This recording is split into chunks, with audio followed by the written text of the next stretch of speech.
Pandian store today episode. Kathir, அவங்களுடைய அண்ணன் செந்தில் 3 பேருமே பேசிட்டு இருக்காங்க கடையில். அப்போ அவங்களுடைய அப்பா வந்ததுமே எந்திரிச்சிருவாங்க. எந்திரிச்சதும், டேய் நீ என்னடா இங்கே வந்திருக்க அப்படின்ட்டாங்க. சும்மா வந்துன்னு கதிர் சொல்கிறாங்க, டேய் எல்லாரும் முன்னாடியும் அசிங்கப்படுத்துறான்னு சொல்லிட்டு வந்தியா என்ன அப்படின்றாங்க.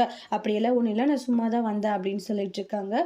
சரவணன் கிட்ட, டேய் இவன் எதுக்குடா வந்தான் அப்படின்னு செந்தில் கேட்கவும், நான் தான் இப்போ வர சொன்னேன், கடையில் கொஞ்சம் டவுட் இருந்துச்சு, அதை பற்றி கேட்க சொல்லிட்டேன்ல. அவன் சொல்லிட்டு அப்புறம் ஏன்டா இருக்காங்கன்னு நம்ம கிளம்புனா நான் போயிட்டு வரணும்னு சொல்லிட்டு 2 பேரும் கிளம்பி போயிடுறாங்க.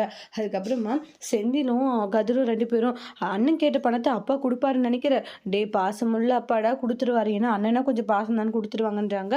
அப்புறம் டே வேலையை போய் பாரு சரவணானுவாங்க அப்பான்றாங்க. டே என்னடா ஒன்றும் இல்லைப்பா, டே ஏதோ கேட்க வந்துட்டு உன் பாட்டுக்கு ரிட்டர்ன் போகிறேன், என்ன சொல்லுடா அப்படின்றாங்க. இல்லைப்பா எனக்கு கொஞ்சம் பணம் வேணும். எதுக்குடா?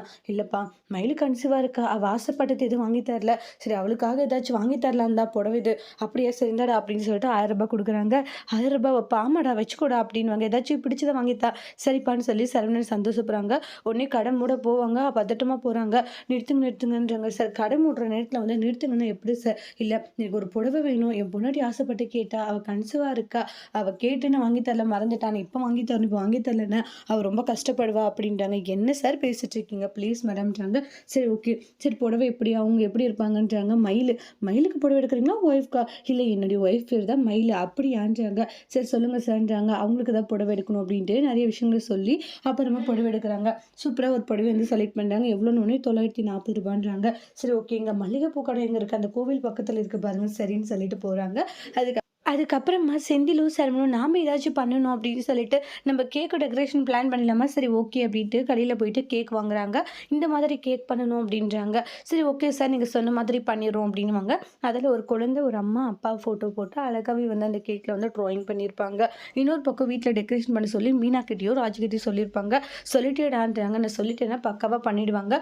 அம்மாலாம் வெளியே போன பிறகு பண்ண சொல்லியிருக்கேன். சரி ஓகேன்னுவாங்க. எல்லாம் வாங்கிட்டு வீட்டுக்கு போகிறாங்க. டெக்கரேஷனுமே வேறு லெவலில் நடந்துட்டுருக்கும். சுகனி இறந்துட்டு, அம்மா எதுக்கு டெக்கரேஷன், யாருக்காச்சும் பிறந்த நாளா அப்படின்றாங்க. யாரும் எதுவும் பேசுறது இல்லை, நான் கேட்குறல யாருக்காச்சும் பர்த்டேவா அப்படின்னு கேட்கவும் அந்த இடத்துல எதுவுமே பேசுறது மீனா. ராஜி சொல்ல வருவாங்க. ராஜி எதுக்கு தேவையில்லாத பேசிட்டு இருக்க, பேச போய் வேறு ஏதாச்சும் ஆகிறதுக்கான சைலண்டாக இருந்துவாங்க. மீனா நீ அப்படி என்ன பண்ணிட்டேன்ட்டு இந்த அளவுக்கு கோவப்படுறேன்றாங்க. நீ ஒன்றும் பண்ணலக்கான்வாங்க. நாங்கள் வந்துட்டோம் அப்படின்னு செந்திலும் சரவணன் வராங்க. அதுக்கப்புறம் ரொம்ப சூப்பராக இருக்கே அப்படின்றாங்க. கேக்குமே வேறு லெவலில் இருக்குன்றாங்க. அப்புறம் கொஞ்சம் நேரம் கழிச்சு பாண்டியன் வராங்க. பாண்டியன் வந்துட்டு இதெல்லாம் என்னன்னு ஒன்று, அதுவா மயிலுக்கு கன்சீவாக இருக்காங்களா மாமா, அவங்களுக்காக தான் இந்த ஏற்பாடுன்றாங்க. சரண் மாமா ஏற்பாடு நல்லா இருக்கே அப்படின்னு சொல்லிட்டு சந்தோஷப்படுறாங்க. சரணன் வருவாங்க. என்னப்பா இது இப்படியெல்லாம் பண்ணி வச்சிருக்கீங்கன்றாங்க. உடனே வந்து அது எங்களுடைய பிளான் தான் அப்படின்னு செந்திலும் கதிரும் சொல்கிறாங்க. எதுக்குடா அண்ணே, நீ பிளானை போட்டு நாங்கள் இது பண்ணிட்டோம் அப்படின்னு சமைக்கிட்ட சொல்லிட்டு இருக்காங்க. புடவை எடுத்துகிட்டு வந்துட்டீங்களா? எடுத்துகிட்டு வந்துட்டேன்னு காமிக்கிறாங்க. மீனா ராஜு சூப்பராக இருக்குன்றாங்க. மீனா செந்தில் கிட்ட, எனக்காக நீ இது மாதிரி எடுத்து கொடுத்துருக்கியா, நீ மோசம் அப்படின்ட்டு அங்கே சின்ன ஒரு க்யூட்டான ஃபைட் போயிட்டுருக்கு. அப்புறம் அவங்களுடைய அப்பா காமிக்கிறாங்க. ரொம்ப நல்லா இருக்குடா, நீ மயிலுக்காக இப்படி ஒரு விஷயம் பண்ணுறது சந்தோஷம் அப்படின்ட்டாங்க. அம்மா அவங்க எங்கள் கோவிலுக்கு அனுப்பி வச்சிட்டோம் அம்மா, அவங்க வந்து செய்ய முடியாது இல்லையானுவாங்க.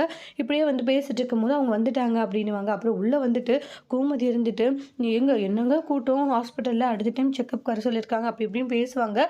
இது என்ன டெக்கரேஷன், அதுவா மயிலுக்காக இவங்க ஏற்பாடு பண்ணது சரவணன்றாங்க. என்னது மயிலுக்காக? மயில் கன்சீவாக இருக்கா இல்லையாம்மா, அவளுக்காக ஏதோ பண்ணதில்லைன்றாங்க. நான் கேக் மட்டும் தான் வாங்கினேன், டெக்கரேஷன் அப்படின்னு சொல்ல வருவாங்க. இல்லை அதுவும் அண்ணன் தான் பண்ணிச்சு அப்படின்ட்டு கதரும் சிதே சொல்கிறாங்க. ஏன்டா இருக்கட்டும் சைலண்டாக இருந்தாங்க. உடனே அண்ணன் உங்களுக்காக பார்த்து பண்ணியிருக்காருன்னு சந்தோஷப்படுறாங்க. புடவையுமே வாங்கிட்டு வந்திருக்காங்க. நான் உள்ள ரூமில் போய் தரேன், ஏன்டா என் முன்னாடி தரமாட்டியா? சரி தரேன்னு சொல்லிட்டு மயிலுக்கு தராங்க. மயில் ரொம்பவே சூப்பராக இருக்குன்னு சந்தோஷப்படுறாங்க. அதோடு இந்த எபிசோட் முடிச்சிருக்காங்க. தேங்க்